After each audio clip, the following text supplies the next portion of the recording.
everyone. Welcome to the Christy Faith Show. Today, we're talking about something that keeps so many moms up at night. How in the world do you juggle multiple grade levels while homeschooling? Now, maybe you're just homeschool curious. Maybe you're a beginner homeschooler, or maybe you're like me, where all of your kids are grade level and you literally are juggling multiple grade levels every single day. No matter where you are, the reality of, wait a minute, I actually have to teach my kindergartner to read while simultaneously explaining exponents to my fifth grader has hit you like a rogue Lego brick underfoot. And for those of you considering homeschooling, this can be something that's really hard to get past. How do you manage these logistics? You're already running on caffeine and prayer. So how can I possibly homeschool all these different grade levels in my home? I get it, and it really does feel overwhelming at first. You worry about whether you'll miss something crucial for one kid, whether the other child will feel neglected, and whether by dinner time you're going to look like something that resembles a character out of the zombie apocalypse. This is hard. And hearing someone say, "Oh, don't worry, you were made for this, it'll all work out," might just make you want to throw a pencil across the room. But here's the good news. This struggle, this juggling act, has solutions. There are rhythms, tools, and truths that not only make this possible, but help you approach it with confidence. What you're feeling now isn't the whole story, and by the end of this episode, my goal is for you, mama, to see that.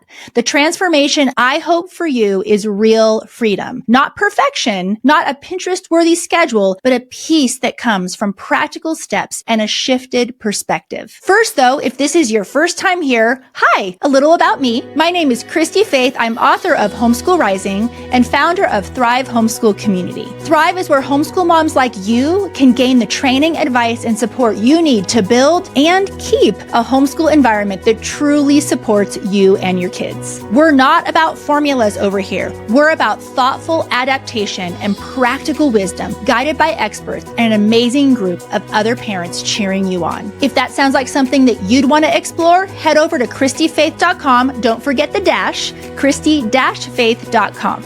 Now, buckle up, friend, because we're about to get practical on today's episode.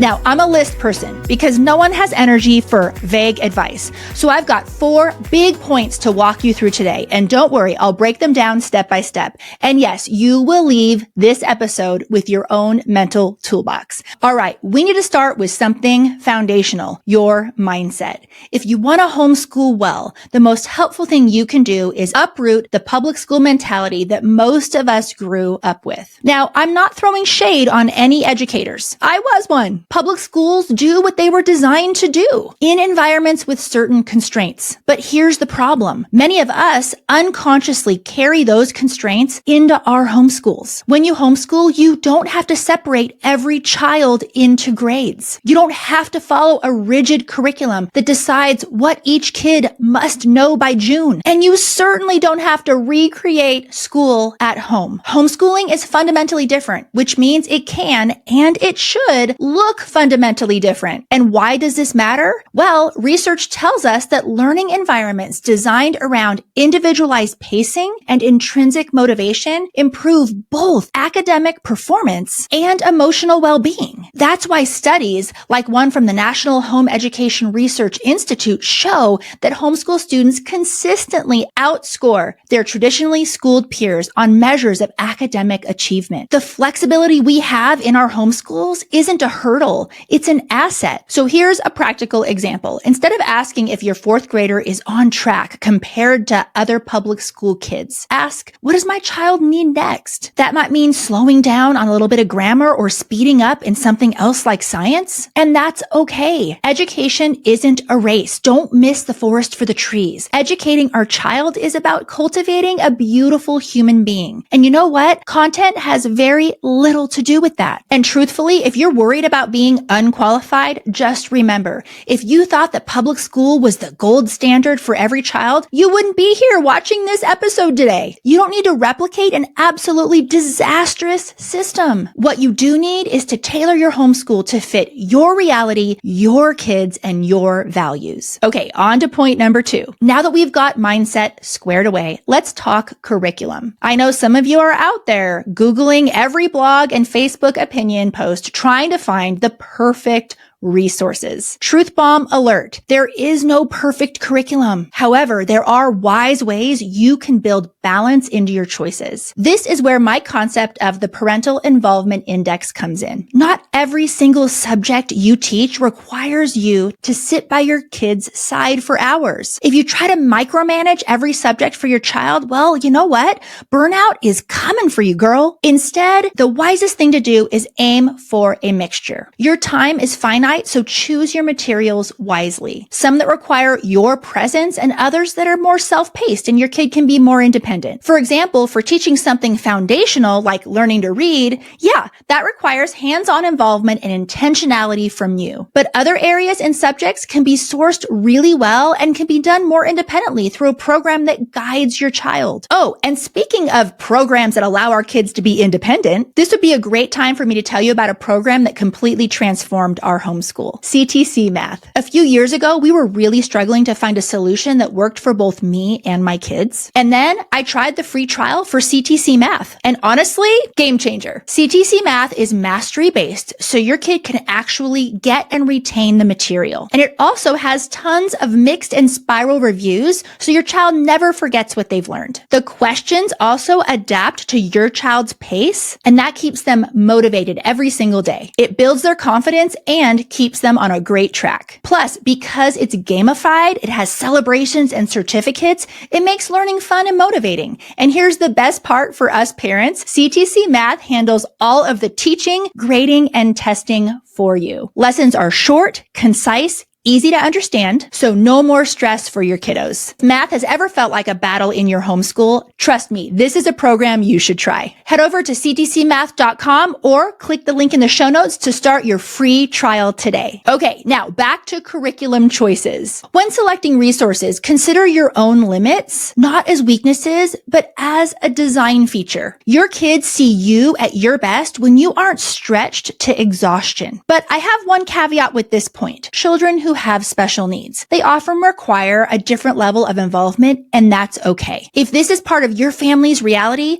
go ahead and reach out and email me. Also, Thrive Homeschool Community is exactly the place where we tackle these nuanced situations together with insights and encouragement. Okay, so practical advice. Start by listing out all of the subjects you're teaching and then group them into 2 categories: subjects with a high parental involvement and those that can be more independent. Are you balancing that load in a way that prevents overwhelm both for you and your child? If not, it's time to adjust. And now the third tip to managing multiple kids in your household: encourage independence. Here's the thing. We love our kids so much, but sometimes without even realizing it, we hold them back from becoming independent. Homeschool moms, see, we have this front row seat to every success, every stumble, every missed detail. And it's easy, so easy, trust me, to step in before we should. Well, it's hard to watch your child struggle. I know for me, when I see one of my kids not where I feel like they should be, which that's a whole nother episode, I can spiral into this wave of anxiety. What if they fail? What if they fall behind? What if I'm failing them? And that fear,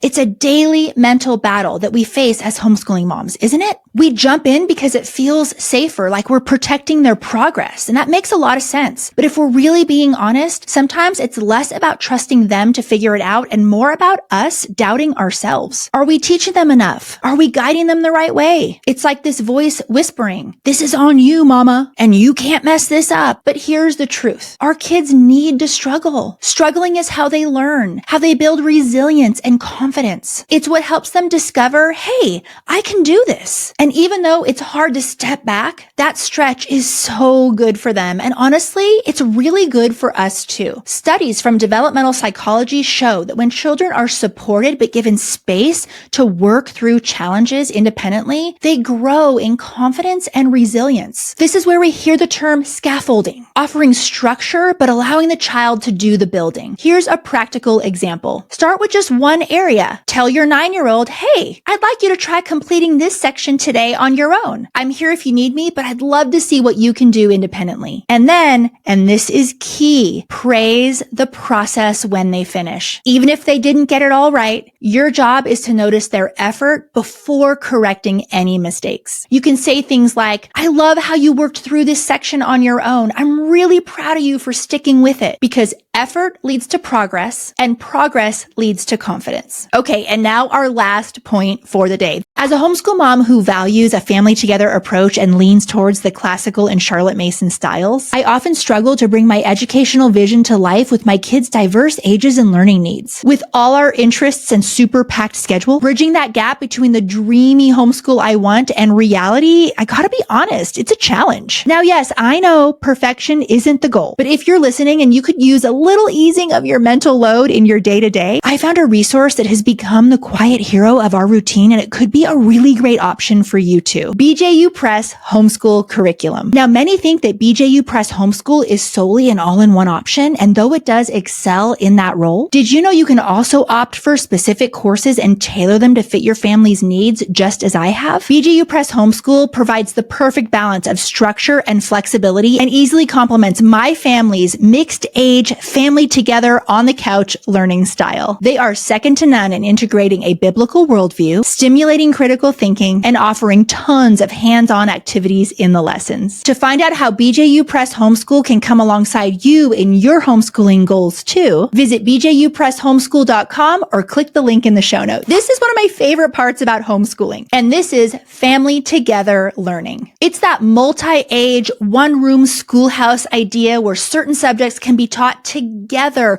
regardless of the age difference between your kids and what grade levels they're in. A lot of us refer to family learning as morning time because it happens a lot in the mornings. And no, this isn't just a kumbaya technique to make life easier. It's rooted in fostering relationships, collaboration, and multidimensional learning. Parents often worry about whether their kids can engage at such different levels, but honestly, think about it. I've been doing it for years. Imagine you're teaching about ancient Greece. Maybe your young ones are coloring a map while your older ones are writing an analytical essay or exploring a primary resource document. And the conversations blossom naturally around the dinner table. Family together learning is learning that connects rather than isolates. And research shows that collaborative learning environments, even for varying abilities, improve children's emotional health by promoting empathy and shared experiences. You're not taking away from your kids' education if you're doing family learning together. You're unifying your family while still meeting all of their individual needs. So here's something you can try. Start small. Pick one subject like science or history and bring it together for the week. Choose a central theme, then tailor how your children engage based on their ages. You'll be amazed at how this not only transforms your day, but cultivates those priceless family bonds. If that felt a little bit too loosey-goosey and you feel like you need a little bit more help, check out my unit studies on my website. I have a ton of them on there and they're really amazing. They're literally designed for family learning because this is a passion of mine, and they're all basically plug and play for you, homeschool mama. All right, so there you have it. We've tackled some big principles today on how to manage multiple grade levels in your home when you're homeschooling. Sourcing with the right balance,